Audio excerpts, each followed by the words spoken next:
You're listening to Radio Free Asia. The following program is in Khmer.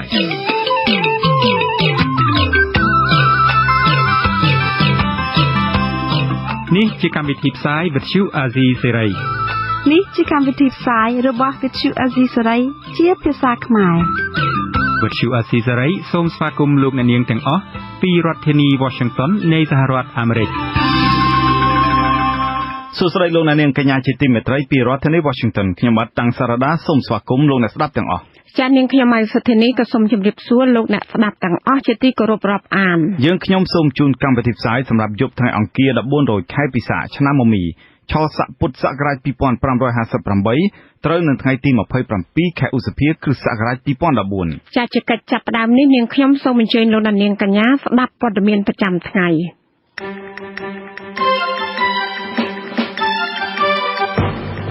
កម្ពុជាបង្ហាញចំហថានឹងមិនលូកលាន់កិច្ចការផ្ទៃក្នុងរបស់ប្រទេសថៃឡើយមន្ត្រីសិទ្ធិមនុស្សអង្គការសហប្រជាជាតិព្រមានអំពីការអនុវត្តច្បាប់ចំនួន3អនុម័តច្បាប់ចំនួន3ទាក់ទងនឹងប្រព័ន្ធតុលាការនៅកម្ពុជាសមត្ថកិច្ចប៉ូលីសខេត្តរតនគិរីដាក់របាំងបិទផ្លូវមិនឲ្យមេដឹកនាំគណៈបក្សសង្គ្រោះជាតិចុះជួបបរិវត្តរងគ្រោះដីធ្លីក្រុមអ្នកបញ្ជាទិញនិងសហជីពអន្តរជាតិជួបពិភាក្សាជាមួយនឹងសហជីពក្នុងស្រុកអំពីបញ្ហាកម្មកររួមនឹងព័ត៌មានសំខាន់មួយចំនួនទៀតជាបន្តទៅទៀតនេះនាងខ្ញុំម៉ៃសុធានីសូមជូនព័ត៌មានពិស្ដាកម្ពុជាបង្ហាញចំហថានឹងមិនលូកលាន់កិច្ចការផ្ទៃក្នុងរបស់ប្រទេសថៃ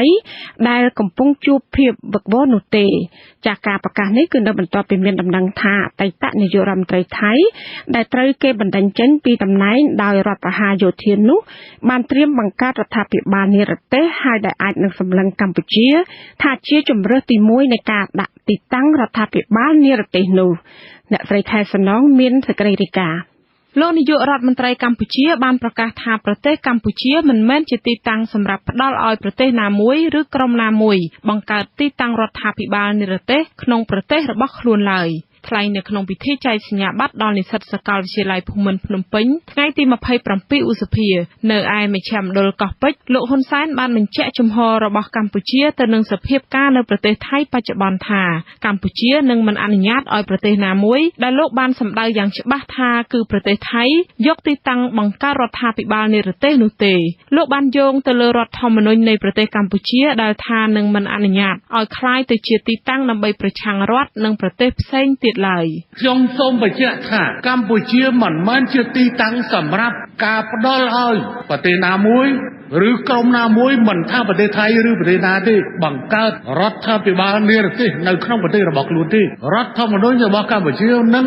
មិនអនុញ្ញាតឲ្យកម្ពុជាคล้ายទៅជាទីតាំងប្រឆាំងនៅប្រទេសណាមួយទេលោកនាយករដ្ឋមន្ត្រីហ៊ុនសែនថ្លែងបែបនេះបន្ទាប់ពីលោកជាមយាបមន្ត្រីជាន់ខ្ពស់គណៈបកប្រជាជនកម្ពុជាបានឆ្លើយតបជាមួយអ្នកកាសែតថាការផ្ដល់ទីតាំងសម្រាប់រដ្ឋាភិបាលនិរទេសគឺអាស្រ័យទៅនឹងអារម្មណ៍របស់លោកហ៊ុនសែននិងលោកថាក់ស៊ីនលោកថាក់ស៊ីនស៊ីណាវ៉ាត់ជាបងប្រុសរបស់អ្នកស្រីយីងឡាក់ស៊ីណាវ៉ាត់អតីតនាយករដ្ឋមន្ត្រីថៃដែលត្រូវបានគេដឹងថាជាមិត្តភក្តិស្និទ្ធស្នាលនឹងគ្នាជាមួយលោកនាយករដ្ឋមន្ត្រីហ៊ុនសែនទាក់ទងបញ្ហានេះអ្នកវិភាគនយោបាយលោកបណ្ឌិតសុកទូចមានមតិថាការសម្រេចរបស់រដ្ឋាភិបាលគឺបានឆ្លើយតបទៅនឹងរដ្ឋធម្មនុញ្ញកម្ពុជាឆ្លើយតបទៅនឹងរដ្ឋធម្មនុញ្ញអាស៊ានដែលមិនផ្ដល់ឱកាសឲ្យប្រទេសណាមួយលោកចូលទៅក្នុងកិច្ចការផ្ទៃក្នុងរបស់ប្រទេសមួយទៀតទេហើយក៏ឆ្លើយតបទៅនឹងរដ្ឋធម្មនុញ្ញនៃអង្គការសហប្រជាជាតិដែរប៉ុន្តែលោកថានៅក្នុងកលៈទេសៈណាមួយបើសិនជាកម្ពុជាបែរជាផ្ដល់ទីតាំងដល់រដ្ឋាភិបាលនិរទេសនោះលុះត្រាតែកម្ពុជាខ្លួនឯងមានឯកភាពជាតិជាមុនសិនបើសិនជាកម្ពុជាចេះកម្ពុជាខ្លួនឯងត្រូវមានឯកភាពជាតិសិនពេលណាអត់ទាន់មានឯកភាពជាតិខ្លួនឯងកើតជំងឺល្បែងហើយផ្ដល់ជំងឺមកមួយទៀតគេលោកយើងទប់ខ្លួនវាមិនរួចតែបើយើងឯកភាពជាតិពេលនោះយើងធ្វើអីក៏បានដែរព្រោះថៃក៏ធ្លាប់ប្រើរូបមន្តនឹងដែរនៅពេលដែលកម្ពុជាមានទំនាស់គ្នាឆ្នាំ1979ថៃបានជួលដីឲ្យបង្កើតប្រៃភាគីអញ្ចឹងធ្លាប់មានរឿងហ្នឹងប៉ុន្តែឥឡូវនេះយើងនិយាយអត់បានដោយសារតែប្រទេសកម្ពុជាជាប្រទេសកំពុងតែមានការបាក់បែកផ្ទៃក្នុង លោកនាយករដ្ឋមន្ត្រីហ៊ុនសែនបានថ្លែងនៅក្នុងឋានៈជាអ្នកវិភាគដែលលោកថាមិនមែនថ្លែងក្នុងនាមជានាយករដ្ឋមន្ត្រីកម្ពុជាផ្ដល់មេរៀននោះទេការផ្ដល់គំនិតឲ្យបង្កើតរដ្ឋាភិបាលនិរទេសនេះគឺជារឿងដ៏គ្រោះថ្នាក់មួយលោកអាស្តាដាំគួរតែដោះគំនិតនេះចេញទៅគំនិតនេះនាំថៃស៊ីននាំយិនឡាក់នាំរដ្ឋាភិបាលធ្វើថៃទៅរកគ្រោះថ្នាក់ហើយអ្នកច្បាប់អន្តរជាតិហើយធ្វើជាមេធាវីឲ្យថៃស៊ីននិងយិនឡាក់គំនិតនេះ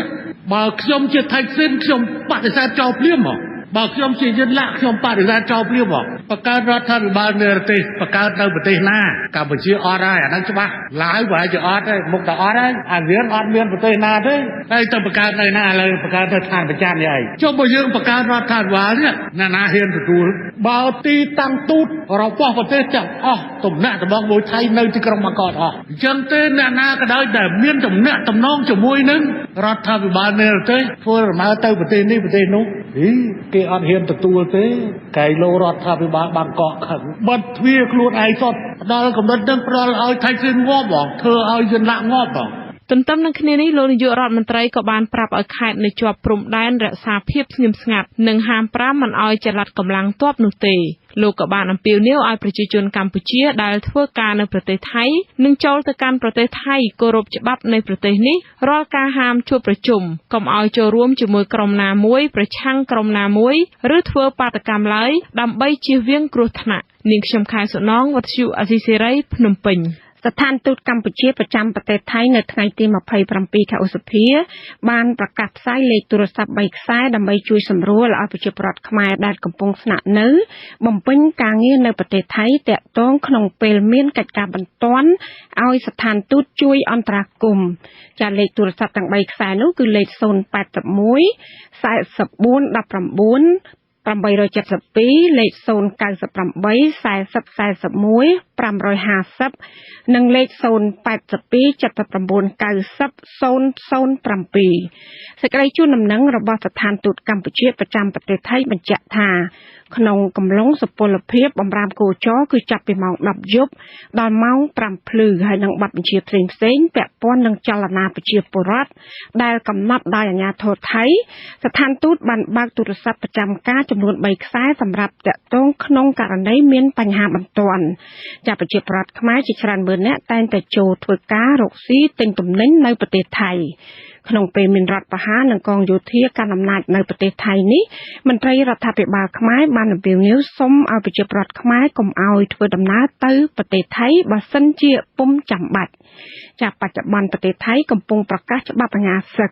ហើយគ្រប់គ្រងដោយកងយោធាដោយបង្កើតជាក្រុមប្រឹក្សាជាតិដើម្បីសន្តិភាពនិងសណ្ដាប់ធ្នាប់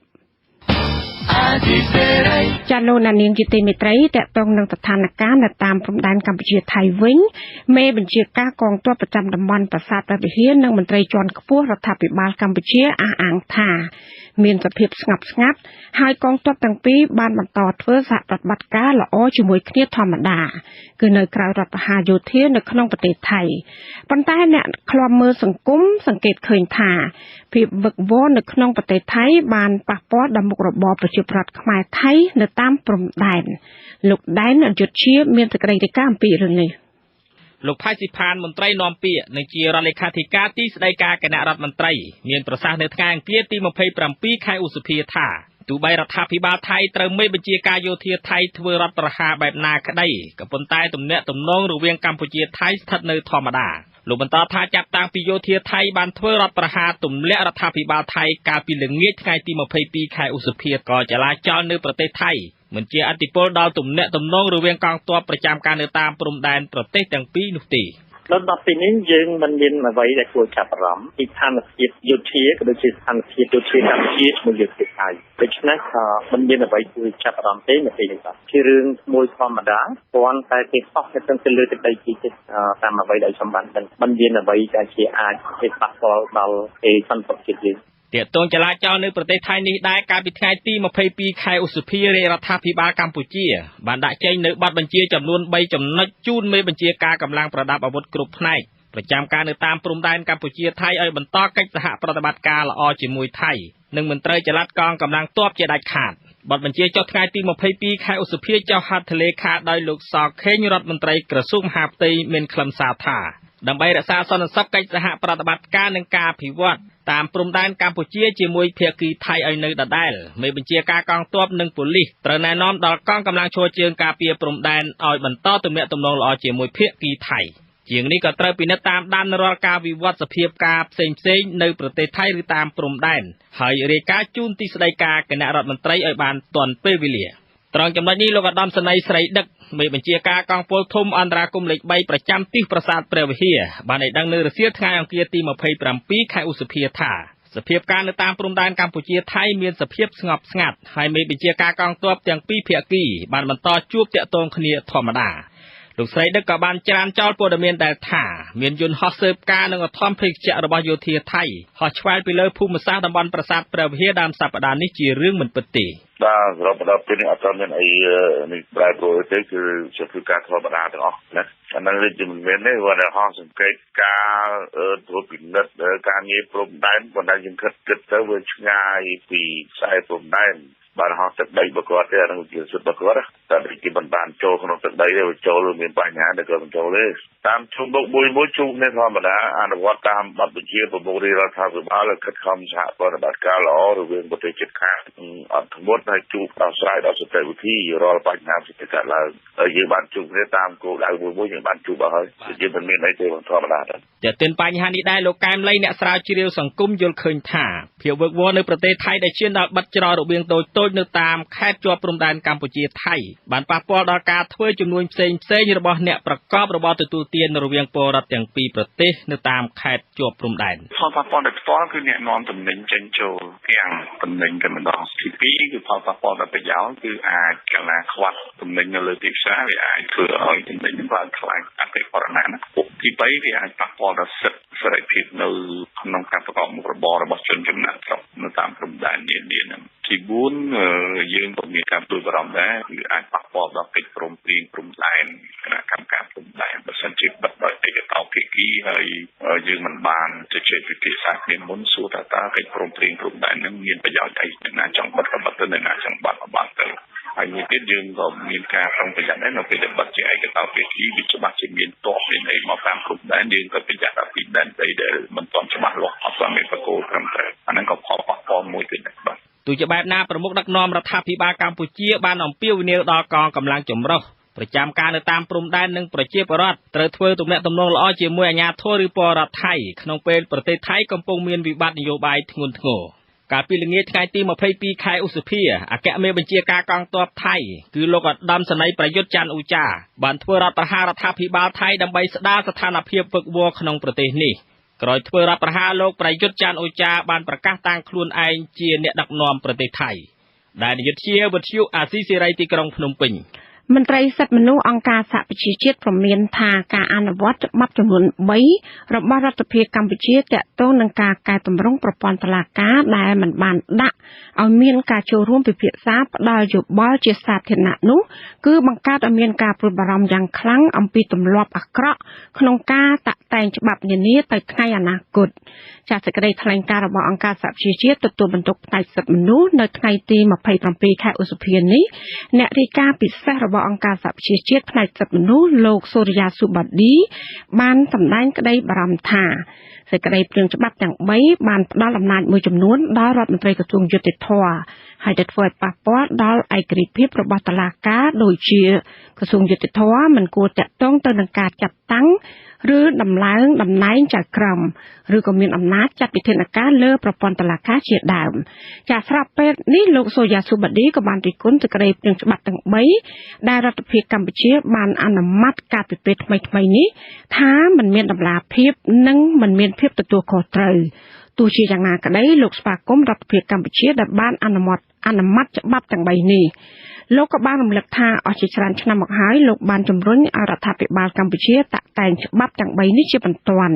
ហើយដែលជាច្បាប់មូលដ្ឋានគ្រឹះក្នុងហេតុផលការពារសិទ្ធិមនុស្សនិងនីតិរដ្ឋចាសសូមលោកអ្នកនាងរងចាំស្ដាប់បទសម្ភាសន៍ជាមួយនឹងអ្នកវិភាគឯករាជ្យស្ដីពីបញ្ហានេះនាពេលបន្តិចទៀត លោកអ្នកនាងជាទីមេត្រីលោកនាយករដ្ឋមន្ត្រីហ៊ុនសែនចាត់ទុកថាបពប្រឆាំងមានទស្សនៈចម្លែកតាក់ទងនឹងរបៀបធ្វើការរបស់គណៈកម្មាធិការជាតិរៀបចំការបោះឆ្នោតកោជបការបញ្ជាក់នេះគឺធ្វើឡើងនៅថ្ងៃទី27ខែឧសភាចំថ្ងៃដែលកោជបប្រកាសលទ្ធផលបោះឆ្នោតជ្រើសរើសសមាជិកក្រុមប្រឹក្សារាជធានីខេត្តខណ្ឌក្រុងនិងស្រុកលោកវ៉ាន់វិចារីកាលោកនាយករដ្ឋមន្ត្រីថ្លែងរិះគន់បកប្រឆាំងថាគណៈបកមួយនេះធ្លាប់តែមិនពេញចិត្តនឹងគណៈកម្មាធិការជាតិរៀបចំការបោះឆ្នោតប៉ុន្តែបកនេះបែរជាទទួលយកលទ្ធផលជ្រើសតាំងសមាជិកក្រុមប្រឹក្សាដែលរៀបចំឡើងដោយកោជបដដែលទៅវិញលោកបន្តថាលោកក៏សរសើរចំពោះដំណើរការបោះឆ្នោតជ្រើសតាំងក្រុមប្រឹក្សាដែលទើបតែបញ្ចប់នាពេលថ្មីហើយក៏សូមកោតសរសើរចំពោះគណៈបកនយោបាយទាំងអស់ដែលចូលរួមផងដែរតែអ្វីដែលចម្លែកបំផុតនៅក្នុងស្រុកខ្មែរនោះគឺគណៈបកដែលធ្លាប់រិះគន់កោជបបែរជាទទួលយកលទ្ធផលបោះឆ្នោតទៅវិញហើយអ្នកដែលមិនពេញចិត្តជាមួយគណៈកម្មការបោះឆ្នោតក៏ទទួលស្គាល់ថាគណៈកម្មការបោះឆ្នោតហ្នឹងដំណើរការដដែលវានៅដដែលរឿងវាអញ្ចឹងក៏ដូចឆ្ងល់ដែរថាមិនចូលចិត្តអាកោជបហ្នឹងដល់ឥឡូវបោះឆ្នោតក្រោមដបូលកោជបចាត់ចែងរបស់កោជបដដែលវារឿងទៅចេះប៉ុន្តែអាហ្នឹងមិនមែនជាសារនយោបាយទេប៉ុន្តែអារឿងវាចម្លែកស្រុកខ្មែរវាបានកើតដែរវាមិនមែនថាកើតនៅស្រុកថៃទេអត់កើតនៅស្រុកខ្មែរទេមិនទេក្រៅពីថ្លែងចំអកឲ្យបកប្រឆាំងលោកហ៊ុនសែនក៏ថ្លែងប្រៀបធៀបការបោះឆ្នោតរបស់កម្ពុជានិងការបោះឆ្នោតនៅបរទេសទៀតផងលោកបន្តថាប្រទេសថៃព្រះមហាក្សត្រទទួលស្គាល់ទាហានដែលធ្វើរដ្ឋប្រហារថាស្របច្បាប់ចំណែកឯអ៊ុយក្រែនបោះឆ្នោតបណ្ដាលលើកតបប្រុងច្បាំងគ្នាបណ្ដាលចុះហេតុអ្វីកម្ពុជាបោះឆ្នោតចប់ព្រះមហាក្សត្រឡាយប្រហោះទលេខាហើយបែរជានៅតែមានបញ្ហាដដែលនោះលោកបញ្ជាក់ថាបញ្ហានៅកម្ពុជាមិនធំដុំអ្វីនោះឡើយទោះយ៉ាងណាក៏ដោយប្រមុខដឹកនាំបកប្រឆាំងលោកសំរងស៊ីនិងលោកកំសុខាបានធ្វើសន្និសីទកាសែតកាលពីថ្ងៃទី18ខែឧសភាដោយប្រកាសពីជោគជ័យរបស់គណៈបកសង្គ្រោះជាតិក្នុងព្រឹត្តិការណ៍បោះឆ្នោតជ្រើសរើសក្រុមប្រឹក្សាកន្លងទៅមេដឹកនាំបកប្រឆាំងបញ្ជាក់ថាការបោះឆ្នោតនេះអាចទទួលយកបានតែគណៈបកនេះនៅតែទទូចឲ្យមានការកែតម្រង់កោជបឲ្យទៅជាស្ថាប័នធម្មនុញ្ញគណៈបកសង្គ្រោះជាតិក៏នៅតែមិនទទួលស្គាល់លទ្ធផលបោះឆ្នោតជ្រើសតាំងតំណាងរាស្ត្រកាលពីឆ្នាំ2013ដដែលលទ្ធផលបណ្ដោះអាសន្ននៃការបោះឆ្នោតជ្រើសតាំងសមាជិកក្រុមប្រឹក្សារាជធានីខេត្តក្រុងស្រុកខណ្ឌបង្ហាញថាគណៈបកសង្គ្រោះជាតិនិងគណៈបកប្រជាជនកម្ពុជាការសម្លេងឆ្នោតនិងការអាសនៈក្រុមប្រឹក្សាដូចគ្នាសម្លេងឆ្នោតទាំងនោះបានមកពីគណៈបករាជានិយមហ៊ុនស៊ុនប៉ិចនិងគណៈបកជាតិនិយមដែលសម្ដេចក្រមព្រះធ្លាប់ដឹកនាំចំណែកឯអគ្គលេខាធិការគណៈកម្មាធិការជាតិរៀបចំការបោះឆ្នោតលោកទេពនិថាធ្លាប់បានថ្លែងក្នុងសន្និសីទកាសែតថាកោជបមិនតបនឹងបកប្រឆាំងឡើយបើទោះបីជាបកប្រឆាំងចោទកោជបថាលំអៀងហើយទទួលយកឬបដិសេធលទ្ធផលបោះឆ្នោតក៏ដោយចុះព្រោះនេះជាសិទ្ធិរបស់បកប្រឆាំងប៉ុណ្ណោះគណៈកម្មាធិការជាតិរៀបចំការបោះឆ្នោតប្រកាសលទ្ធផលផ្លូវការនៃការបោះឆ្នោតជ្រើសតាំងក្រុមប្រឹក្សានៅវេលាម៉ោង 7:30 នាទីយប់ថ្ងៃទី27ខែឧសភាតាមរយៈទូរទស្សន៍ជាតិកម្ពុជានិងវិទ្យុជាតិកម្ពុជាខ្ញុំវ៉ាន់វិចាវិទ្យុអាស៊ីសេរីភ្នំពេញមន្ត្រីជាន់ខ្ពស់គណៈបកប្រជាជនកម្ពុជាបានដឹងថាគណៈបកជាប់ឆ្នោតទាំងពីរនឹងជួបគ្នាចរចាបន្តនៅពេលឆាប់ខាងមុខនេះក៏ប៉ុន្តែមិនទាន់បញ្ជាក់អំពីកាលបរិច្ឆេទជាក់លាក់នោះឡើយរីឯគណៈបកសង្គ្រោះជាតិថាខ្លួនរងចាំចម្លើយពីគណៈបកប្រជាជនកម្ពុជាក្នុងការណាត់ជួបគ្នាបន្តនេះមន្ត្រីខ្លំមើលការបោះឆ្នោតលើកឡើងថាគណៈបកទាំងពីរកំពុងពន្យាពេលការចរចានិងលេងល្បែងនយោបាយមួយថ្មីទៀតក្នុងការចរចាពេលខាងមុខពីព្រោះថាទ្វារនៃការចរចាគ្រាន់តែបានបើកតែគណៈបកទាំងពីរមិនបានជួបគ្នាដើម្បីបញ្ចប់ចំនួននយោបាយពិតប្រាកដនៅឡើយទេលោកទីនសាការីយ៉ារីកាមន្ត្រីជាន់ខ្ពស់គណៈបកសង្គ្រោះជាតិឲ្យដឹងនៅថ្ងៃទី27ឧសភាថាគណៈបកសង្គ្រោះជាតិបានបញ្ជូនរបៀបវិរៈចរចាទៅគណៈបកប្រជាជនកម្ពុជារួចហើយបន្ទាប់ពីថ្នាក់ដឹកនាំកំពូលគណៈបកបានសម្រេចមន្ត្រីជាន់ខ្ពស់គណៈបកសង្គ្រោះជាតិលោកគួយប៊ុនរឿននិងជាសមាជិកក្រុមបច្ចេកទេសចរចាមានប្រសាសន៍ថាគណៈបកសង្គ្រោះជាតិរងចាំចម្លើយពីតំណាងគណៈបកប្រជាជនកម្ពុជាក្នុងការជួបគ្នាបន្តជជែកអំពីការចរចានេះសម្រាប់យើងជាគោលការណ៍យើងបានជជែកគ្នាសំខាន់ខ្ញុំយើងបានប្រកបព័ត៌មាននឹងគឺជំហរយើងទៅខាងរដ្ឋជនហើយអនុគាត់ថាចាំយើងជិះទៅជជែកគ្នាទៅយើងជួបការចរចាតទៀតណាវាអត់មានជាលទ្ធផលអ្វីទេបាទរីឯប្រធានគណៈកម្មការសេដ្ឋកិច្ចនិងសវនកម្មនៃរដ្ឋសភា លោកបណ្ឌិតរដ្ឋជាមយាបនិងជាសមាជិកក្រុមការងារបច្ចេកទេសចរចាគណៈបកប្រជាជនកម្ពុជាមានប្រសាសន៍ថាតំណាងគណៈបកទាំងពីរនឹងជួបគ្នាក្នុងពេលឆាប់ៗពីព្រោះថាគ្មានជំរើសអ្វីល្អជាងការចរចានោះទេដើម្បីបញ្ចប់ចំនួននយោបាយយ៉ាងនេះក្តីលោកជាមយាបមិនបានបញ្ជាក់អំពីការបរិច្ឆេទជួបគ្នាពិតប្រាកដនៅឡើយទេភាពការនៅកម្ពុជាដែលនៅតែសល់លើគ្រប់ផ្នែកហ្នឹងថាជាមួយគណៈបកទាំងពីរដែលបានជាប់ឆ្នោតក្នុងរដ្ឋសភាហ្នឹងមានតែការចរចាមួយទេដែលធ្វើជាមូលដ្ឋានសម្រាប់ដោះស្រាយមិនអាចយកបាតុកម្មមហាបាតុកម្មហ្នឹងអាចទៅដោះស្រាយបានទេអត់បានទេការបង្ហាញឲ្យដឹងអំពីផែនការជួបគ្នាចរចាបន្តនេះនៅគណៈប្រទេសថៃកំពុងមានវិបត្តិនយោបាយផ្ទៃក្នុងធ្ងន់ធ្ងរហើយអ្នកវិភាគនយោបាយបានជំរុញឲ្យគណៈបកជាប់ឆ្នោតទាំងពីរត្រូវពន្លឿនការចរចាដើម្បីស្វែងរកការឯកភាពជាតិដែលជាឱកាសល្អសម្រាប់អ្នកនយោបាយកម្ពុជាក្នុងការទាញយកផលប្រយោជន៍ពីប្រទេសជិតខាងដែលកំពុងតែមានវិបត្តិនេះតំណាងគណៈបកទាំងពីរបានជួបគ្នាកាលពីថ្ងៃទី22ឧសភានោះបានពិភាក្សាអំពីចំណុចមួយចំនួនក្នុងចំណោម14ចំណុចដែលតំណាងគណៈបកទាំងពីរបានព្រមព្រៀងគ្នាកាលពីខែមីនាប្រធានគណៈកម្មាធិការអព្យាក្រឹតនិងយុទ្ធធនដើម្បីការបោះឆ្នោតដោយសេរីនិងត្រឹមត្រូវនៅកម្ពុជាលោកបណ្ឌិតហងពុទ្ធាមានប្រសាសន៍ថាគណៈបកទាំងពីរហាក់លេងល្បែងនយោបាយថ្មីមួយទៀតក្នុងការចរចានេះដោយសារថាគណៈបកទាំងពីរបានអះអាងថាគណៈបកទាំងពីរនៅតែចង់ចរចាបន្តតែបញ្ហាធ្វើឲ្យបញ្ចប់ចំនួននយោបាយនេះហាក់មិនទាន់នៅច្បាស់លាស់នៅឡើយបាទខ្ញុំគិតថាគណៈបកទាំងពីរគឺពុំទាន់បានគិតគូរផលប្រយោជន៍ជាតិខ្ពស់ជាងផលប្រយោជន៍របស់គណៈបកនៅឡើយទេចឹងហើយបានជាធ្វើឲ្យមានការរាំងស្ទះដល់ការចរចាក្រុមអ្នកជំនាញការបោះឆ្នោតជប៉ុនដែលដឹកនាំដោយលោកសិនយ៉ាម៉ូរីអគ្គនាយករងនៃអគ្គនាយកដ្ឋានអភិវឌ្ឍឧស្សាហកម្មនិងគោលនយោបាយសាធារណៈនៃទីភ្នាក់ងារសហប្រតិបត្តិការអន្តរជាតិជប៉ុនចៃកាបានជួបតំណាងគណៈបកទាំងពីរកាលពីថ្ងៃទី20ឧសភានៅក្នុងជំនួបនោះអ្នកជំនាញការបោះឆ្នោតជប៉ុនបានជំរុញឲ្យគណៈបកទាំងពីរឆាប់ក្រោយៗគ្នាលើរឿងចំនួននយោបាយនេះដើម្បីឲ្យរដ្ឋាភិបាលជប៉ុន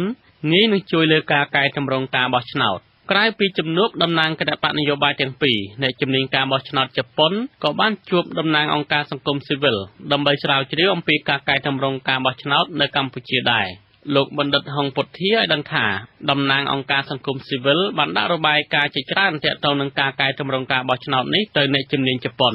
លោកហងពុទ្ធាបញ្ជាក់ថាចំណុចដ៏សំខាន់នោះមាន5ចំណុចដូចជាសូមឲ្យជប៉ុនជួយកែតម្រង់គណៈកម្មាធិការជាតិរៀបចំការបោះឆ្នោតកោជបកែតម្រង់បញ្ជីឈ្មោះបោះឆ្នោតប្រព័ន្ធផ្សព្វផ្សាយរបៀបរៀបចំដោះស្រាយទំនាស់និងសូមឲ្យជួយកែតម្រង់ប្រព័ន្ធបោះឆ្នោតដើម្បីធានាថាប្រជាពលរដ្ឋគ្រប់រូបមានសិទ្ធិបោះឆ្នោតខ្ញុំទីនសាការីយ៉ាវិទ្យុអស៊ីសេរីពីទីក្រុងភ្នំពេញចាលោកនាងជាទីមេត្រីសហជីពអន្តរជាតិនិងក្រុមអ្នកបញ្ជាទិញព្រមានថាកម្ពុជានឹងអាចមានផលអាក្រក់នៅពេលខាងមុខប្រសិនបើនៅតែបន្តគៀបសង្កត់កម្មករនិងចាប់កម្មករឃុំមិនព្រមដោះស្រាយដោយពេលបច្ចុប្បន្នឆ្លើយតបបញ្ហានេះមន្ត្រីជំនាញក្រសួងការងារនិងបណ្ដុះបណ្ដាលវិជ្ជាជីវៈទទួលស្គាល់ថាកម្ពុជាបានខាត់បងការនាំចេញលើវិស័យវិជ្ជាភ័ណ្ឌកាត់ដេរនេះគឺចំនួនទឹកប្រាក់ជាង$500 លានសហរដ្ឋអាមេរិកចាប់តាំងពីមានបញ្ហាក្នុងរយៈពេល2ខែចុងក្រោយនៅចុងឆ្នាំ2013និងដើមឆ្នាំ2014ចាលោកមុំនិរតរាយការណ៍ព័ត៌មាននេះ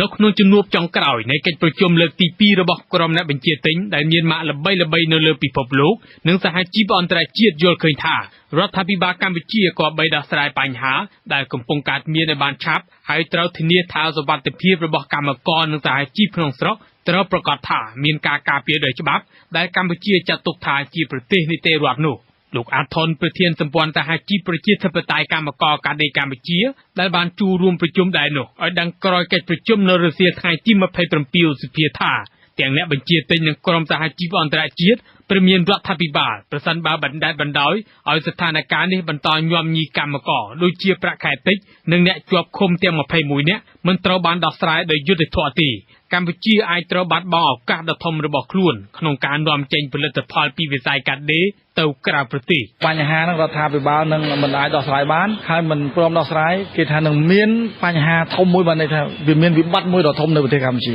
វាមានន័យថាអាចនឹងក្រុមហ៊ុនទាំងអស់ហ្នឹងអាចពិចារណានៅក្នុងការមិនបន្តគ្រប់គ្រងនៅស្រុកខ្មែរបន្តទៅទៀតនេះគឺអ្វីដែលជាចំហរបស់គេកិច្ចប្រជុំលើកទី2ដែលធ្វើឡើងដាច់ដោយឡែកពីគ្នាក្នុងរយៈពេល2ថ្ងៃមុននេះរបស់ក្រុមអ្នកបញ្ជាទិញនិងសហជីពអន្តរជាតិគឺផ្ដោតសំខាន់លើប្រាក់ខែអបបរមារបស់កម្មករ លើពីនេះទៀតពួកគេទាមទាររដ្ឋាភិបាលធ្វើការដោយម៉ត់ចត់និងពិចារណាក្នុងសំណុំរឿងលោកវ៉ាន់ពៅនិងកម្មករទាំង22នាក់ផ្សេងទៀតដែលបានចាប់ខ្លួនកាលពីដើមខែមករាកន្លងទៅនេះដោយយកចិត្តទុកដាក់បំផុតអគ្គលេខាធិការនៃសហជីពអន្តរជាតិ Industry All លោកសេរីគីរ៉ៃណាមានជំនឿថាការដំឡើងប្រាក់ខែដល់កម្មករវាមិនពិបាកសោះឡើយបើផ្អែកលើវិស័យនេះអាចស្រូបកម្លាំងពលកម្មបានរហូតដល់ 10,000 ការងារនៃការនាំចេញពីវិស័យឧស្សាហកម្មកាត់ដេរនេះលោកបន្តថាគេមានបទពិសោធន៍រួចមកហើយដូចគ្នាទៅនឹងប្រទេសបង់ក្លាដេសហើយនៅនាទីចុងក្រោយបញ្ហាត្រូវបានដោះស្រាយបានដោយងាយលោកសង្ឃឹមថានិន្នាការនេះសម្រាប់ប្រទេសកម្ពុជាក៏នឹងអាចមានដំណើរការល្អដូចគ្នាដែរហើយលោកសន្យាថានឹងតាមដានបញ្ហានេះដោយយកចិត្តទុកដាក់បំផុត We will be following Cambodia very closely. ខ្ញុំនឹងតាមដានស្ថានភាពនៅពេលនេះដោយយកចិត្តទុកដាក់បំផុតនេះគឺជាបញ្ហាដ៏ចម្បងមួយក្នុងចំណោមបញ្ហាផ្សេងទៀតដែលត្រូវដោះស្រាយជាបន្ទាន់យើងពិតជាត្រូវការយន្តការជាច្រើនដើម្បីដោះស្រាយបញ្ហានេះនៅទីនេះវាពុំមែនត្រឹមជាដំណាក់កាលក្នុងការដោះស្រាយលើប្រាក់ខែគោលប៉ុណ្ណោះទេតែថែមទាំងជាទំនាក់ទំនងល្អលើវិស័យឧស្សាហកម្មនេះដែរនៅកម្ពុជា It has to be possible also in Cambodia. ក្រៅពីជំនួបជាមួយតំណាងសហជីពមានលោករងឈុនលោកប៉ាវស៊ីណាអ្នកស្រីកេនឆេងឡាងនិងមេដឹកនាំសហជីពមួយចំនួនទៀតនៅសន្តាគារសាន់វេក្នុងថ្ងៃទី1នេះក្រុមអ្នកបញ្ជាទិញនិងសហជីពអន្តរជាតិក៏បានជួបប្រជុំផងដែរជាមួយសមាគមរោងចក្រកាត់ដេរនៅកម្ពុជាហៅកាត់ថាជីម៉ារ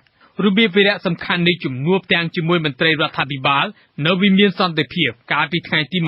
26និងពេញមួយថ្ងៃនៅថ្ងៃទី27ឧសភាផ្ដោតលើប្រាក់ខែអបបរមារបស់កម្មករនិងដំណោះស្រាយក្នុងសំណុំរឿងអ្នកទាំង23នាក់នេះជាកិច្ចប្រជុំលើកទី2ហើយរបស់សហជីពអន្តរជាតិនិងក្រុមអ្នកបញ្ជាទិញជាមួយរដ្ឋាភិបាលព្រមទាំងភាគីពាក់ព័ន្ធលើវិស័យកាត់ដេរនៅកម្ពុជានេះជំនួបលើកទី1ដែលប្រព្រឹត្តទៅកាលពីថ្ងៃទី19ខែកុម្ភៈគឺពិនិត្យមើលស្ថានភាពក្រោយហេតុការណ៍បាញ់បង្ក្រាបប្រឆាំងកម្មករនៅផ្លូវវែងស្រេងនិងហិង្សានៅរោងចក្រយ៉ាជីងក្រៅពីនេះចំពោះជំហររបស់រដ្ឋាភិបាលវិញឲ្យដឹងក្រោយកិច្ចប្រជុំកាលពីថ្ងៃទី26ឧសភាដោយបញ្ជាក់ម្ដងហើយម្ដងទៀតថាចាប់តាំងពីលោកនាយករដ្ឋមន្ត្រីហ៊ុនសែនជួបជាមួយតំណាងនារីកាអង្គការសហប្រជាជាតិគឺសន្យាធានាសេវាយុត្តិធម៌សម្រាប់អ្នកជាប់ឃុំទាំង23នាក់ហើយជំហរនេះនឹងមិនកែប្រែទេពាក់ព័ន្ធប្រាក់ខែអបបរមារបស់កម្មករវិញរដ្ឋាភិបាលនឹងចេញរបាយការណ៍មួយនៅពាក់កណ្ដាលខែមិថុនាខាងមុខនេះចំណែកក្រោយកិច្ចប្រជុំបាត់ទ្វារជាង2ម៉ោងនៅវិមានសន្តិភាពកាលពីថ្ងៃទី26ឧសភាលោកហេងសួរអ្នកនាំពាក្យក្រសួងការងារនិងបណ្ដុះបណ្ដាលវិជ្ជាជីវៈទទួលស្គាល់ថាព្រោះតែវិវាទកាលពីការទាមទារប្រាក់ឈ្នួលអបបរមានេះបណ្ដាលឲ្យកម្ពុជាត្រូវខាតបង់ការនាំចេញប្រមាណជាង$500លានសហរដ្ឋអាមេរិកក្នុងរយៈពេល2ខែចុងក្រោយខ្ញុំម៉មនីរតវិទ្យុអាស៊ីសេរីភ្នំពេញកម្មកររោងចក្រអូសេអង់ស្ថិតនៅក្នុងខណ្ឌពោធិ៍សែនជ័យរាជធានីភ្នំពេញប្រហែលជា1,500នាក់បានធ្វើកតកម្មទាមទារលក្ខខណ្ឌការងារ4ចំណុចដើម្បីឲ្យថៅកែរោងចក្រដោះស្រាយអស់រយៈពេល3ថ្ងៃមកហើយចានៅថ្ងៃទី27ខែឧសភានេះភាគីថៅកែរោងចក្រនិងភាគីកម្មករបានជួបចរចាគ្នាទៀតដើម្បីដោះស្រាយវិវាទនេះលោកវោហាជាតិរាយការណ៍ពីលទ្ធផលនៃជំនួបនេះដូចតទៅបន្ទាប់ពីបានចរចាគ្នាអស់រយៈពេលជិត1ថ្ងៃរួចមកនៅថ្ងៃទី27ឧសភាភាគីថៅកែរោងចក្រនិងភាគីកម្មករនៅតែមិនទទួលបានលទ្ធផលហើយទំនាស់នេះត្រូវបានបញ្ជូនទៅដោះស្រាយនៅស្ថាប័នក្រុមប្រឹក្សាអាជ្ញាកណ្ដាលបន្តតំណាងភាគីកម្មករនិងជាអគ្គលេខាធិការរបស់សម្ព័ន្ធសហជីពចលនាកម្មករលោកសេងឈួនបានបញ្ជាក់ថាស្របពេលដែលវិវាទនេះនៅមិនទាន់បានដោះស្រាយនោះកម្មករបានគម្រាមធ្វើកោតកម្មបន្តទៅទៀតបានន័យថាតកែរោងចក្រហ្នឹងគាត់ផ្ដល់អត្ថប្រយោជន៍ជូនកម្មករដែលគាត់សុំព្យួរការងាររយៈពេល1ខែនោះគាត់គិតឲ្យតែ$15ដដែលហើយភាគីកម្មករគាត់ស្នើសុំឲ្យតកែហ្នឹងគិតឲ្យគាត់50%នៃប្រាក់ខែគោលហើយនឹងអត្ថប្រយោជន៍ផ្សេងៗផងដែរកម្មកររោងចក្រអូសេអង់បានធ្វើកោតកម្ម3ថ្ងៃមកហើយដោយទាមទារឲ្យថៅកែរោងចក្រដោះស្រាយ4ចំណុចគឺទី1សូមបើកប្រាក់ឈ្នួលរបស់កម្មករក្នុងខែឧសភាឲ្យបានពេញ1ខែព្រោះថាថៅកែបានបើកឲ្យកម្មករចំនួនតែ24ថ្ងៃទី2សូមឲ្យថៅកែបើកប្រាក់ខែឲ្យកម្មករ 50% នៃប្រាក់ខែគោលនិងប្រាក់ឧបត្ថម្ភផ្សេងៗទៀតនៅក្នុងពេលដែលថៅកែរោងចក្រព្យួរការងាររយៈពេល1ខែគិតចាប់តាំងពីថ្ងៃទី26ឧសភាដល់ថ្ងៃទី26មិថុនាឆ្នាំ2014 ទី3កម្មករសូមឲ្យថៅកែរោងចក្របញ្ចប់កិច្ចសន្យាការងារហើយទូទាត់ប្រាក់ឈ្នួលការងារនិងប្រាក់អតីតភាពឲ្យកម្មករតាមច្បាប់បើសិនជាថៅកែរោងចក្រមិនអាចដោះស្រាយចំណុចទី2បានហើយចំណុចទី4គឺកម្មករសូមបើកប្រាក់ឲ្យកម្មករបណ្ដែតនិងបើកប្រាក់កម្មករដែលបាត់ប្រាក់ម៉ោងនិងសូមបើកប្រាក់បំណាច់ឆ្នាំរបស់កម្មករតែតំណាងភាគីរោងចក្រគឺលោកជឹមសុផាតបានត្អូញត្អែថាការទាមទាររបស់កម្មករហួសពីសមត្ថភាពសម្រាប់ថៅកែដោះស្រាយបញ្ហាកន្លងមកហ្នឹងគឺរោងចក្រហ្នឹងគឺបានខាតបង់រួចមកហើយបានជាមានការព្យួរការងារហ្នឹងណាបងរោងចក្របានខាតបង់កន្លងមកដោយសារតែកោតកម្មសន្តិសុខញឹកញាប់មិនត្រឹមត្រូវតាមច្បាប់ធ្វើឲ្យមានការទីចាយក្នុងការបញ្ជូនតំណែងទៅឲ្យអតិថិជនដែលជាអាចធ្វើឲ្យអតិថិជនដែលជាទិញពីរោងចក្រយើងហ្នឹងមានការកាត់បន្ថយ order រហូតឈានទៅដល់គាត់ផ្ដាច់ order ហ្មងស្របពីនេះដែរក្រុមកម្មករបានចោទថៅកែរោងចក្រថាមានផែនការបិទរោងចក្រហើយរត់ចោលកម្មករដោយមិនបានទូទាត់ប្រាក់សំណងតាមច្បាប់ការងារក៏ប៉ុន្តែលោកកឹមសុផាតតំណាងឲ្យថៅកែរោងចក្របានបដិសេធជំនួបចរចារវាងភាគីកម្មករនិងថៅកែរោងចក្រនៅថ្ងៃទី27ឧសភាធ្វើឡើងដោយមានការចូលរួមពីភាគីក្រសួងការងារបណ្ដុះបណ្ដាលនិងវិជ្ជាជីវៈតំណាងសមាគមកាត់ដេរកម្ពុជានិងអាជ្ញាធរដែនដីករណីវិវាទនេះត្រូវបានមន្ត្រីក្រសួងការងារសម្រេចបញ្ជូនទៅក្រុមប្រឹក្សាអាជ្ញាកណ្ដាលដើម្បីដោះស្រាយព្រោះថាភាគីទាំងពីរមិនអាចយល់ស្របគ្នាបានខ្ញុំវូហាជាតិវិទ្យុអាស៊ីសេរីភ្នំពេញមន្ត្រីផ្នែកសិទ្ធិមនុស្សនិងដីធ្លីបញ្ជាក់ថាក្រុមហ៊ុន MDS របស់លោកអុកញ៉ាទ្រីភិបពិតជាបានរំលោភយកដីប្រជាពលរដ្ឋជាច្រើនគ្រួសារនៅស្រុកវាវែងខេត្តពោធិ៍សាត់មែនការអះអាងនេះក៏នៅបន្ទាប់ពីក្រុមការងារនៃអង្គការមិនមែនរដ្ឋាភិបាលចំនួន2គឺវេទិកានៃអង្គការមិនមែនរដ្ឋាភិបាលស្ដីពីកម្ពុជានិងគណៈកម្មាធិការប្រព្រឹត្តកម្មនៃអង្គការសមាគមការពារសិទ្ធិមនុស្សកម្ពុជាអក្សរៈចុះស៊ើបអង្កេតនៅលើទីតាំងដីដែលមានចំនួនផ្ទាល់នៅព្រឹកថ្ងៃទី27ខែឧសភានេះលោកចិនជាថាមានសេចក្តីរាយការណ៍ព័ត៌មាននេះ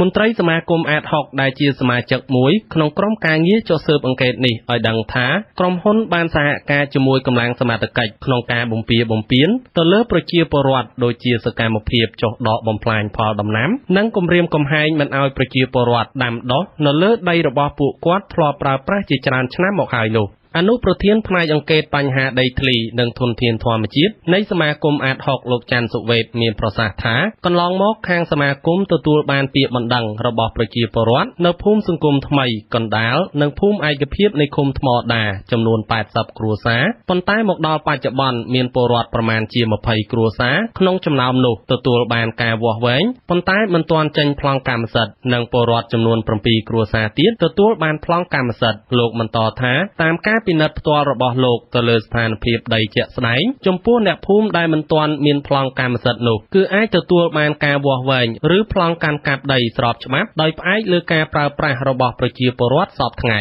ចំណុចសំខាន់ដែលគេអត់វាស់វែងដីឲ្យហ្នឹងគឺចំណុចដីដែលពាក់ព័ន្ធជាមួយនឹងក្រុមហ៊ុន MDS ទី2ចំណុចដីដែលគេអត់វាស់វែងអត់ចេញប្លង់ឲ្យគឺជាដីតំបន់សហើយចំណុចទី3នោះគឺដីដែលពាក់ព័ន្ធជាមួយនឹងគេហៅកន្លែងតំបន់តែនជម្រកសត្វព្រៃភ្នំសំកុកប៉ុន្តែប្រជាជនដែលគាត់អះអាងថាខ្លួនគាត់ជាអ្នកម្ចាស់ដីហ្នឹងគឺគាត់យល់ថាអាហ្នឹងគឺគាត់បានកាន់កាប់ហើយបានដាំដុះគ្រប់គ្រាន់ទៀតផងហើយរីឯអ្នកដែលប្រព្រឹត្តនៅឯមកពីឆ្ងាយអ្នកដែលមានមន្ត្រីជាអ្នកមានអំណាចដូចក៏មានដីនៅតំបន់ហ្នឹងដែរហើយគាត់មិនក៏អត់ឆ្លើយតបបញ្ហានេះតំណាងក្រុមហ៊ុន MDS លោកអ៊ុំសវិនថ្លែងរិះគន់ថាការរកឃើញរបស់សង្គមស៊ីវិលនេះគឺពុំមានសុក្រិតភាពឡើយដោយមន្ត្រីទាំងនោះចោះជួបតែប្រជាពលរដ្ឋមិនបានជួបតំណាងក្រុមហ៊ុននិងអាជ្ញាធរលោកថាកន្លងមកក្រុមហ៊ុនបានជួលអ្នកជំនាញឯកទេសទៅសិក្សាពីផលប៉ះពាល់រកឃើញថាមានប្រជាពលរដ្ឋចំនួន53គ្រួសាររងផលប៉ះពាល់និងបានដោះដូរឬជ្រៀលដីចេញពីក្រុមហ៊ុនក្នុងទំហំ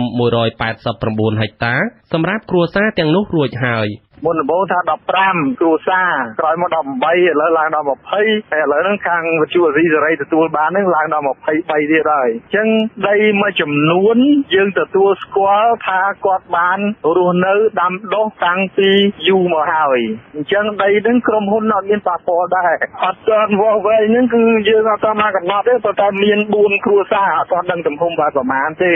តាក់ទងបញ្ហានេះអភិបាលស្រុកវាលវែងលោកឆេឈីវថ្លែងក្នុងលក្ខខណ្ឌសូមមិនឲ្យអាត់សម្លេងថាតាំងពីឆ្នាំ2011មកខាងអាជ្ញាធរបានចុះស៊ើបអង្កេតនិងដោះស្រាយករណីនេះជាបន្តបន្ទាប់ប៉ុន្តែបញ្ហានៅតែមិនអាចដោះស្រាយចេញដោយពេលខ្លះខ្វះការសហការពីប្រជាពលរដ្ឋយ៉ាងណាបច្ចុប្បន្នខាងអាជ្ញាធរនៅតែព្យាយាមរកយុទ្ធសាស្ត្រដើម្បីដោះស្រាយបញ្ចប់លើបញ្ហានេះឲ្យបានឆាប់កាលពីថ្ងៃទី21ខែឧសភាឆ្នាំ2014ក្រុមអ្នកភូមិសង្គមថ្មីនិងភូមិឯកភាពនៃឃុំថ្មដាបានប្រាប់វិទ្យុអាស៊ីសេរីថាអាជ្ញាធរនិងមន្ត្រីជំនាញពាក់ព័ន្ធហាក់មានការខុបខិតជាមួយភាគីក្រុមហ៊ុនពីព្រោះដីធ្លីដែលប្រជាពលរដ្ឋប្រើប្រាស់ជាក់ស្ដែងនៅជាប់ដីរបស់ក្រុមហ៊ុន MDS មិនត្រូវបានវាស់វែងចេញប្លង់កម្មសិទ្ធិជូនពួកគាត់អ្នកភូមិចាត់ទុកការមិនអនុវត្តនេះគឺផ្ទុយពីច្បាប់ភូមិបាលនិងបទបញ្ជាលេខ01របស់លោកនាយករដ្ឋមន្ត្រីហ៊ុនសែនក្នុងការជ្រៀលដីប្រើប្រាស់ជាក់ស្ដែងរបស់ប្រជាពលរដ្ឋចេញពីក្រុមហ៊ុន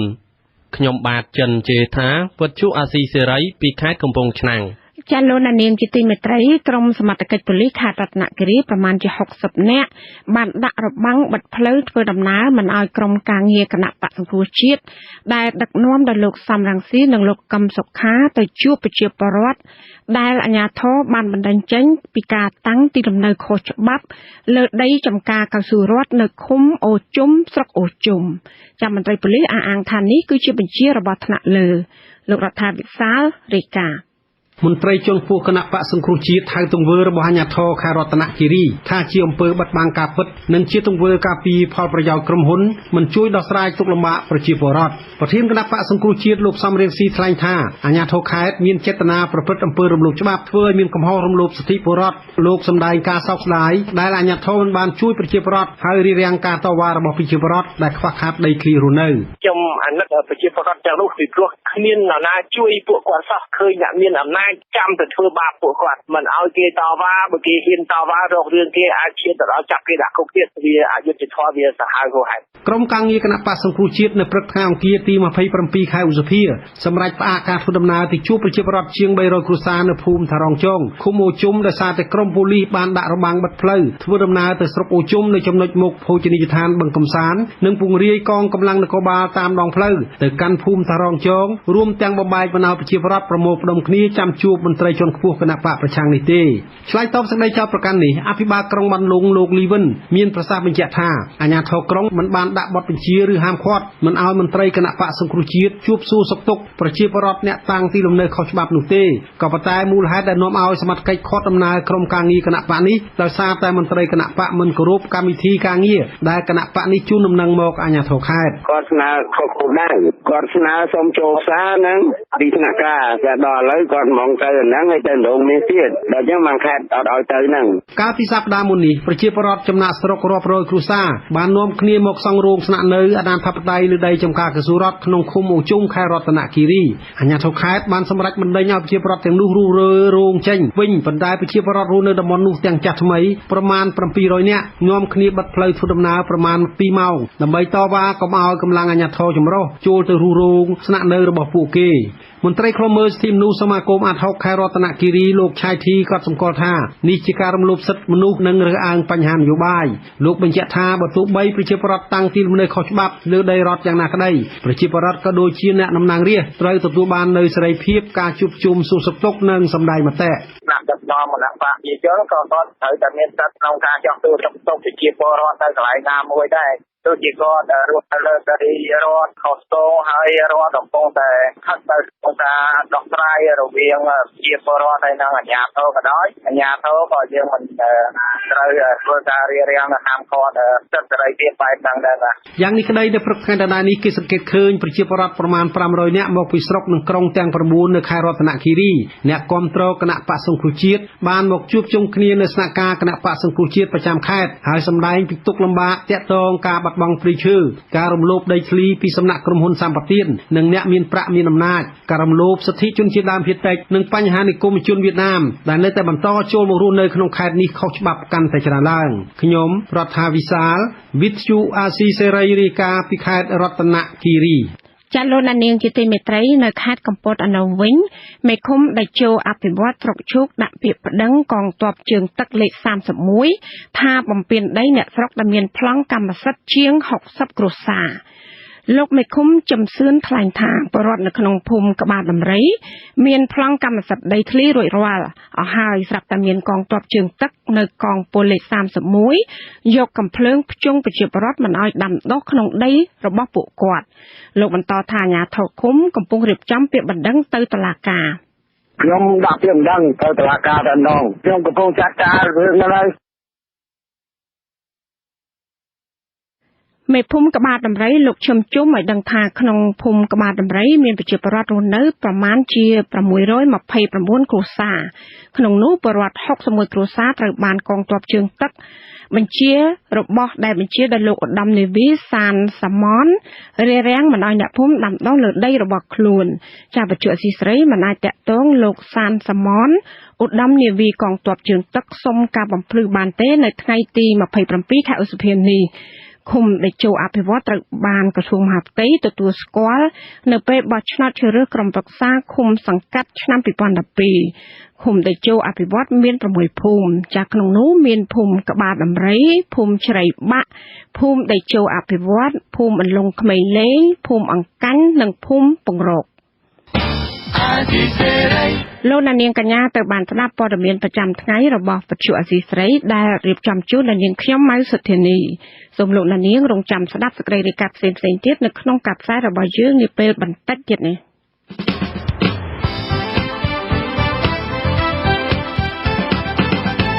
លោកនាងអ្នកស្ដាប់ជាទីមេត្រីនៅក្នុងកម្មវិធីផ្សាយជាបន្តទៅទៀតនេះយើងខ្ញុំមានបទសម្ភាសន៍ជាមួយអ្នកវិភាគឯករាជ្យជុំវិញការអនុម័តច្បាប់សំខាន់3ពាក់ព័ន្ធនឹងវិស័យតុលាការនៅកម្ពុជា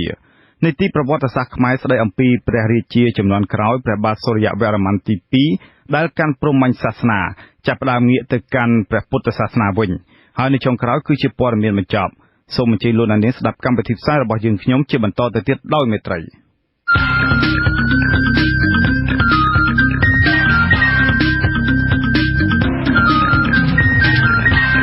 បទសម្ភាសន៍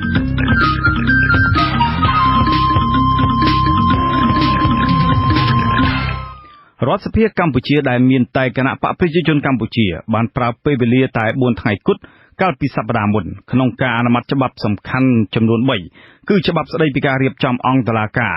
ច្បាប់ស្តីពីលក្ខន្តិកៈនៃចៅក្រមនិងព្រះរាជអាជ្ញានិងច្បាប់ស្តីពីការរៀបចំនិងការប្រព្រឹត្តទៅនៃឧត្តមក្រុមប្រឹក្សានៃអង្គចៅក្រមអ្នកវិភាគបញ្ហាសង្គមនិងអ្នកច្បាប់រិះគន់ថាច្បាប់ទាំង3ផ្ដល់អំណាចច្រើនលើសលប់ដល់រដ្ឋមន្ត្រីក្រសួងយុតិធធម៌ដែលជាសមាជិកជាន់ខ្ពស់នៃរាជរដ្ឋាភិបាលប្រការនេះនឹងធ្វើឲ្យនីតិរដ្ឋចុះទង់ខ្សោយហើយនឹងធ្វើឲ្យតុលាការនៅតែមិនឯករាជ្យបាទសូមអញ្ជើញស្ដាប់បទសម្ភាសន៍របស់លោកជីវិតាជាមួយលោកបណ្ឌិតឡៅម៉ុងហៃអ្នកវិភាគឯករាជ្យដែលមានប្រសាសន៍ថារដ្ឋសភាបច្ចុប្បន្នជារដ្ឋសភាខុសច្បាប់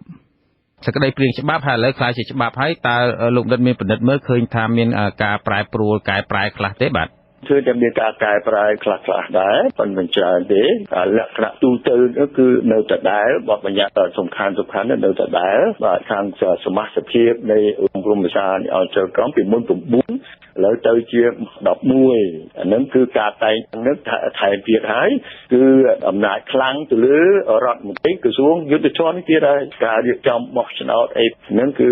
ស្រេចតែក្រសួងប៉ុន្តែមានការពិគ្រោះជាមួយនឹងក៏ដែលឧត្តមក្រុមប្រឹក្សាអង្គចៅក្រមគឺមានការចូលរួមអនុម័តបែបបទបោះឆ្នោតឯហ្នឹងគឺខាងឧត្តមក្រុមប្រឹក្សាអង្គចៅក្រមហ្នឹងគឺដែលចូលរួមសម្រេចក៏ប៉ុន្តែសំខាន់គឺអ្នកណាដែលព្រៀបមានព្រៀបហើយបែបបទទាំងអស់នោះបាទខាងក្រសួងយុតិធម៌មានព្រៀបលោកដិតមានប្រសាសន៍យ៉ាងបាទត្រង់ហ្នឹងណាបាទទាំងអស់នោះគឺថាក្រសួងយុតិធម៌គឺដូចខ្ញុំគូសរូបភាពអញ្ចឹងគឺមានព្រៀបដែលមានឥទ្ធិពលខ្លាំង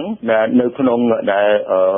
ឧត្តមក្រុមប្រឹក្សាអង្គចៅក្រមបាទគឺត្រួតត្រាអគ្គលេខាធិការស្ថាននៃឧត្តមក្រុមប្រឹក្សាអង្គចៅក្រមអ្នកត្រួតត្រាពីអាជ្ញានាយកដ្ឋានរដ្ឋបាលថាវិការរបស់ដែលតុលាការគ្រប់ជាន់ថ្នាក់បាទដល់អញ្ចឹងហើយបានជាច្បាប់នេះគឺអសមនិច្ចភាពហើយគឺអត់ត្រឹមត្រូវទេបាទហើយច្បាប់គឺថាឲ្យការអនុវត្តជាក់ស្ដែងសប្តាហ៍នេះឥទ្ធិពលនៃអំណាចរដ្ឋទៅលើតុលាការឥទ្ធិពលលុយកាក់អីហ្នឹងនៅតែដែរអញ្ចឹងដោយសារចៅក្រមប្រញ្ញានៅក្រោមដែលឥទ្ធិពលនិងដែលការត្រួតត្រានៅក្រោមក្រសួងយុតិធម៌បើតាមទស្សនៈលោកបណ្ឌិតតើកិច្ចការតំណាងរាស្ត្រ រហូតមកដល់ពេលនេះជាពិសេសចុងក្រោយធ្វើកិច្ចការអនុម័តទៅលើសេចក្តីព្រាងច្បាប់ទាំង3ហ្នឹងលោកបណ្ឌិតឲ្យតម្លៃកិច្ចការរបស់គាត់នឹងធ្វើបានត្រឹមត្រូវឬមិនបានត្រឹមត្រូវយ៉ាងម៉េចដែរបាទរដ្ឋសភានេះព្រមទាំងរដ្ឋាភិបាល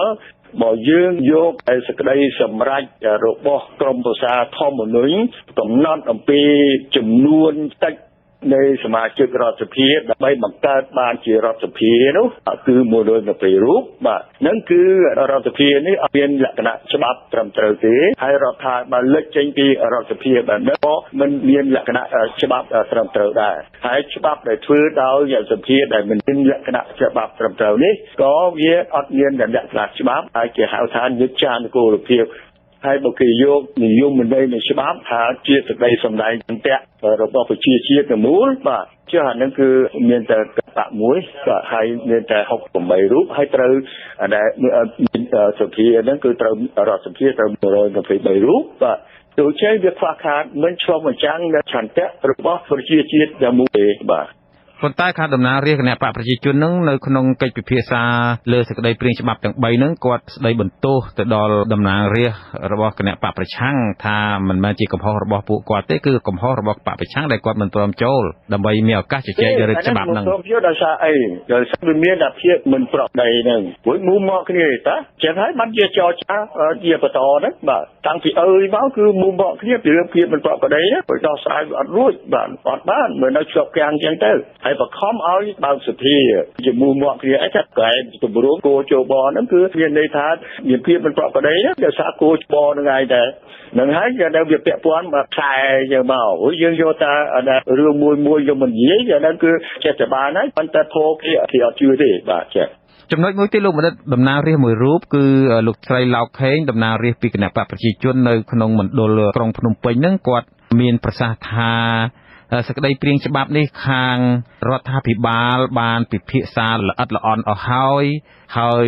ជាពិសេសហ្នឹងសេចក្តីព្រាងច្បាប់នេះឧត្តមក្រុមប្រឹក្សានៃអង្គចៅក្រមនោះក៏បានពិភាក្សាល្អិតល្អន់ហើយដែរប៉ុន្តែតាមដែលខ្ញុំដឹងខ្ញុំស៊ើបមើលហ្នឹងគឺថាឧត្តមក្រុមប្រឹក្សានៃអង្គចៅក្រមហ្នឹងគ្រាន់តែបានទទួលសេចក្តីព្រាងច្បាប់នោះទេមិនបានពិគ្រោះយោបល់ជាមួយទេក្រសួងយុតិធម៌មិនបានពិគ្រោះជាមួយពួកគាត់ទេបាទហើយគណៈកម្មការរដ្ឋសភាក៏បានពិភាក្សាហើយដែរដូច្នេះហើយទើបនៅក្នុងសភាពេញអង្គហ្នឹងខាងសារព័ត៌មានមើលឃើញគឺថាមិនបានពិភាក្សាល្អិតល្អន់ទេគឺគ្រាន់តែបានអានមាត្រាម្ដងមួយមាត្រាម្ដងហ្នឹងហើយនាំគ្នាលើកដៃសម្រេចតែម្ដងតើការធ្វើរបៀបនេះដោយគិតថាខាងក្រសួងខាងរដ្ឋាភិបាលខាងអីបានសម្រេចហើយនេះតើជាការត្រឹមត្រូវដែរឬអត់លោកមនិតច្បាប់ដែលពាក់ព័ន្ធតុលាការជាចាំបាច់គឺត្រូវតែពិគ្រោះជាមួយនឹងឧត្តមក្រុមប្រឹក្សានៃអង្គចៅក្រមនឹងដូចជាគេតែប្រកាសថាបានពិគ្រោះអត់ហើយយល់ល្អបង្ហាញឲ្យគាត់ប្រកាសថាឥឡូវនេះអាចធ្វើជារបាយការណ៍ជានៅក្នុងសភាអញ្ចឹងក៏រដ្ឋមន្ត្រីក្រសួងយុតិធម៌ទៅការពារច្បាប់នឹងគឺគួរតែធ្វើរបាយការណ៍លម្អិតថាឥឡូវគឺពីសមការទី1ទី2ទី3រហូតដល់ស្ថាប័នណាពាក់ព័ន្ធខ្លះជែកគ្នាយ៉ាងម៉េចខ្លះណាខ្លឹមសារយ៉ាងម៉េចខ្លះយ៉ាងម៉េចខ្លះបង្ហាញទៅកុំខ្លាចថាដោយសារពេកដើម្បីឲ្យសាធារណជនបានដឹងថារដ្ឋសភាដែរក៏ច្បាស់លាស់ទៅហើយបើសិនជាកំណត់ហេតុទៅទៀតក៏ជាការថែមទៀតឲ្យបង្ហាញគេណា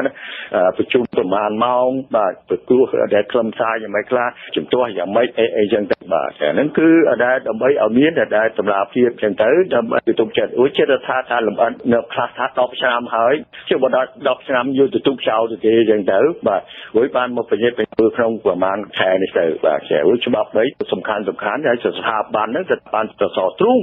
នៅប្រទេសនីមួយបាទលោកបណ្ឌិតឥឡូវបាទឥឡូវនេះចង់មិនចង់សេចក្តីព្រាងច្បាប់ហ្នឹងសភាអនុម័តទៅជាច្បាប់ហើយនៅដំណាក់កាល2ទៀតគឺទៅខាងប្រសិទ្ធិហើយនឹងព្រះមហាក្សត្រចឹងទេលោកបណ្ឌិតមើលឃើញយ៉ាងម៉េចដែរដំណើរការតាក់តែងច្បាប់នេះបាទខ្ញុំថាចិត្តទៅហើយគឺដូចជាបើតែអត្រៈមួយចិត្តទៅអត់ថាទុកបានទេបាទក៏ប៉ុន្តែច្បាប់នេះគឺអយុត្តិធម៌បើប្រៀបធៀបនឹងរដ្ឋធម្មនុញ្ញដូចជាការបែងចែកអំណាចបាទឯករាជ្យរបស់តុលាការដូចជាការរំលោភ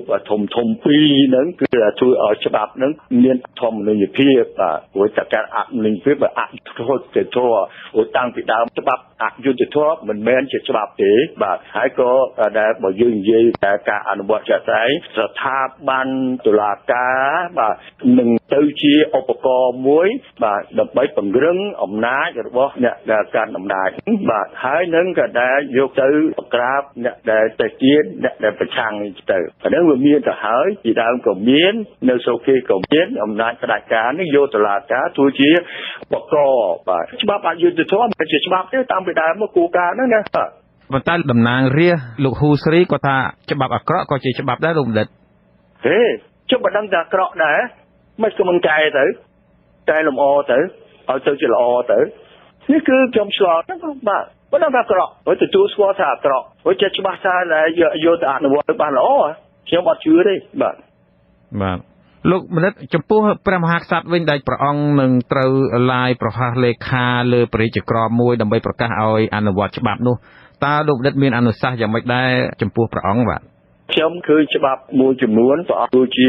ប៉ះពាល់ទៅដល់សិទ្ធិអំណាចរបស់ព្រះអង្គដែរព្រះអង្គអត់អើពើបាទដូចជាច្បាប់គ្រប់ពន្ធនាគារហើយមានមេត្រាចែកអំពីលើកលែងទោសហ្នឹងបាទការបន្ទូបន្ថយទោសហ្នឹងដល់จะធ្វើទៅបាត់តែសិទ្ធិរបស់មហាក្សត្រទៅគឺវាសាច់តែប្រមុខរដ្ឋាភិបាលមាននាយករដ្ឋមន្ត្រីទៅទៀតបាទ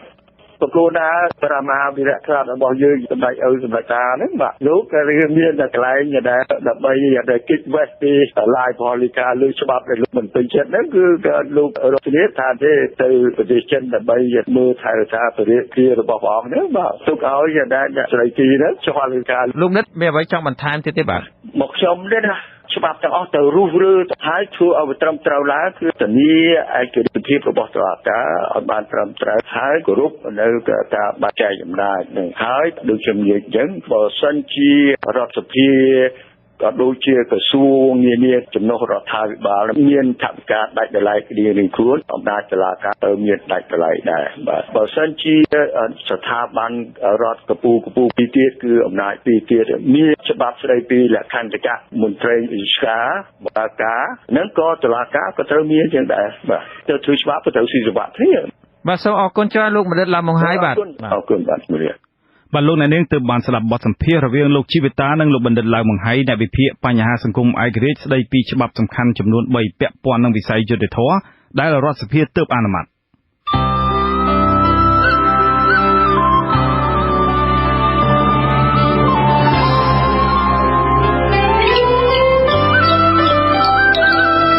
នាទីប្រវត្តិសាស្ត្រ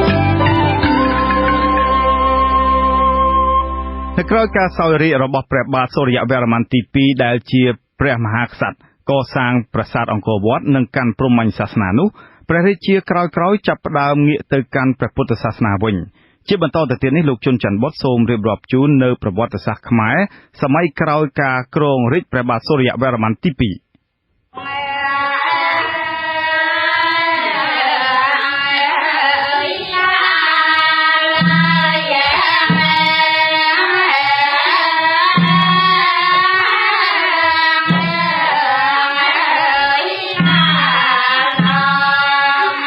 ព្រះបាទធរណិន្ទ្រវរ្ម័នទី2ក្រោយពីព្រះបាទសូរ្យវរ្ម័នទី2សោយទីវង្គតទៅប្អូនជីដូនមួយរបស់ព្រះអង្គបានឡើងគ្រងរាជ្យបន្តពីព្រះអង្គដោយមានព្រះនាមក្នុងរាជថាព្រះបាទធរណិន្ទ្រវរ្ម័នទី2ព្រះអគ្គមហេសីរបស់ព្រះអង្គគឺម្ចាស់ក្សត្រីជូឌីមនីជាព្រះរាជបុត្រីរបស់ព្រះបាទហាសានវរ្ម័នទី3ក្នុងរជ្ជកាលរបស់ព្រះអង្គបានធ្វើសង្គ្រាមជាមួយប្រទេសចម្ប៉ាដែលជាសង្គ្រាមបន្តពីរាជមុនមកព្រះអង្គបានទុកព្រះទ័យឲ្យព្រះរាជបុត្ររបស់ព្រះអង្គព្រះនាមជ័យវរធនៈដែលជាអនាគតព្រះបាទជ័យវរ្ម័នទី7ដែលកាលនោះមានព្រះជន្មប្រមាណ25ព្រះវស្សានៅឡើយឲ្យកាន់ជាអគ្គបញ្ជាការកងទ័ពរួចហើយលើកទៅវាយក្រុងវិជ័យនៃប្រទេសចម្ប៉ាព្រះបាទធរណិន្ទ្រវរ្ម័នទី2ជាព្រះមហាក្សត្រដែលសព្វព្រះរាជហឫទ័យគោរពបូជាព្រះពុទ្ធសាសនាមហាយានដែលកាលនោះមានអ្នកគោរពបូជាកាន់តែច្រើនឡើងហើយព្រះអង្គទ្រង់បានបោះបង់ចោលនៅប្រពៃណីសាសនាព្រាហ្មណ៍ដែលមានពីយូរយារមកហើយនោះថែមទៀតផងព្រះបាទធរណិន្ទ្រវរ្ម័នទី2ទ្រង់បានគ្រងរាជ្យនៅឆ្នាំ1150ហើយទ្រង់សោយទីវង្គតនៅឆ្នាំ1160នៃគ្រិស្តសករាជក៏ប៉ុន្តែគេមិនបានដឹងពីមរណនាមរបស់ព្រះអង្គទេព្រះបាទយសោវរ្ម័នទី2ព្រះរាជាដែលសោយរាជ្យស្នងព្រះបាទធរណិន្ទ្រវរ្ម័នទី គឺព្រះបាទយសោវរ្ម័នទី2ដែលទ្រង់ជាប់ជាព្រះញាតិសាលោហិតនឹងព្រះអង្គក្នុងរាជ្យរបស់ព្រះបាទយសោវរ្ម័នទី2មានការកើតវឹកវរចលាចលដោយសិលាចារឹកនិងរូបចម្លាក់ប្រាសាទបន្ទាយឆ្មាបានឲ្យដឹងថាព្រះបាទយសោវរ្ម័នទី2ត្រូវសត្រូវឈ្មោះរាហូវេលុកទាំងសិលាចារឹកទាំងរូបចម្លាក់និយាយពីព្រឹត្តិការណ៍ដែលកើតមានឡើងដោយរាហូនេះដោយនាំឲ្យមានចម្ងល់ថាតើរាហូនេះជាអ្វីជាអ្នកណាតើពេលនោះអាចមានគំនិតក្បត់ណាមួយកើតឡើងក្នុងព្រះរាជវាំងឬទេឬក៏មានការបះបោររបស់មហាជនឬក៏ការបះបោររបស់ពួកចាមចង់សងសឹកព្រោះខ្លួនបានទទួលបរាជ័យយ៉ាងដំណំនៅក្នុងរាជស្ដេចមុននោះក៏ប៉ុន្តែនៅទីបញ្ចប់នៃព្រឹត្តិការណ៍នេះគេបានដឹងច្បាស់ថាព្រះបាទយសោវរ្ម័នទី2ទ្រង់បានជួយសង្គ្រោះឲ្យរួចផុតពីគ្រោះថ្នាក់ដោយអ្នកការពារព្រះអង្គយ៉ាងអង់អាចក្លាហានឈ្មោះស្រិន្ទ្រកុមារាដែលជាព្រះរាជបុត្រមួយអង្គរបស់អនាគតព្រះបាទជ័យវរ្ម័នទី7ថ្មីត្បិតតែព្រះអង្គបានគេចរួចពីគ្រោះថ្នាក់នៃការបះបោររបស់រាហូនៅពេលនោះមែនក៏ប៉ុន្តែនៅចុងបញ្ចប់នៃរាជរបស់ព្រះអង្គព្រះបាទយសោវរ្ម័នទី2ត្រូវបានមន្ត្រីជាន់ខ្ពស់របស់ព្រះអង្គម្នាក់ក្បត់ដណ្ដើមរាជហើយធ្វើគុតព្រះអង្គបាននៅឆ្នាំ1165នៃគ្រិស្តសករាជព្រះបាទត្រីភូវនាទិត្យាវរ្ម័នក្រោយពីពេលធ្វើគុតព្រះបាទយសោវរ្ម័នទី2បានហើយមន្ត្រីក្បត់ដណ្ដើមរាជព្រះអង្គនេះក៏ប្រកាសឡើងសោយរាជនៅឆ្នាំ1165ដោយមានព្រះនាមក្នុងរាជថាព្រះបាទត្រីភូវនាទិត្យាវរ្ម័ន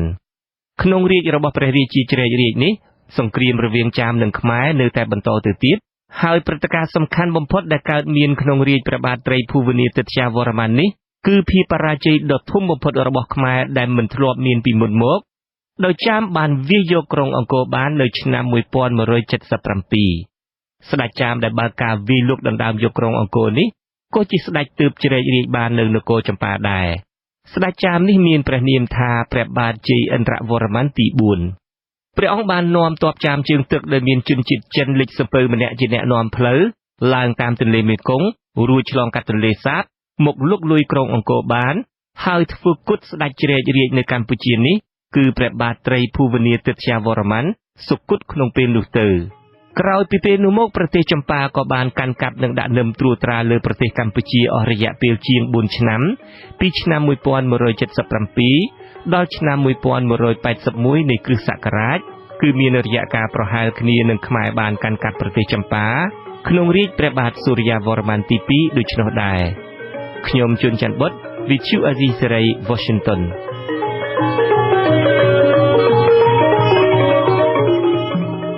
ជាបន្តទៅទៀតនេះនាងខ្ញុំម៉ៅសុធានីសូមជូនព័ត៌មានបញ្ចប់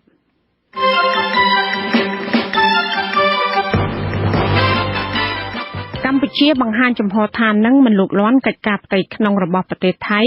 ដែលកំពុងជួបភាពវឹកវរនោះទេ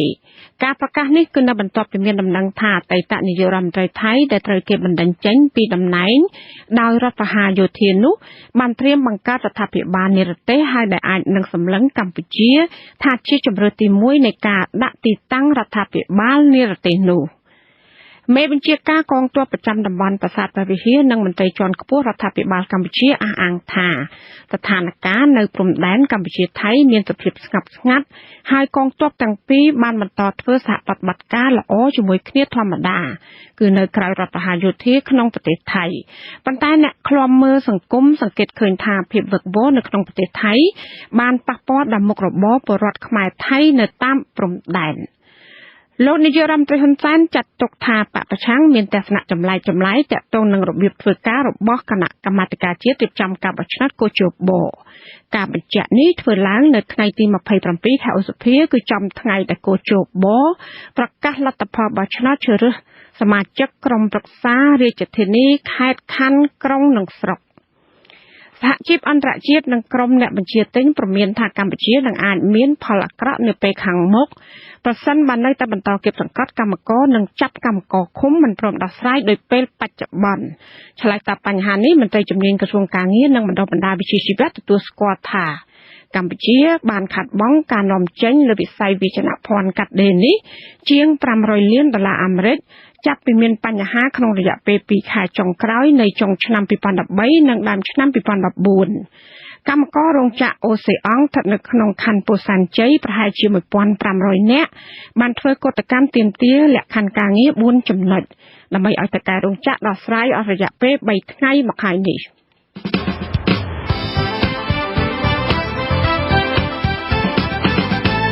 លោកនាងកញ្ញាប្រិយមិត្តអ្នកស្ដាប់ជាទីមេត្រីកម្មវិធីផ្សាយរយៈពេល1ម៉ោងនៃវិទ្យុអាស៊ីសេរីជាភាសាខ្មែរនៅពេលនេះចប់តែប៉ុណ្ណេះ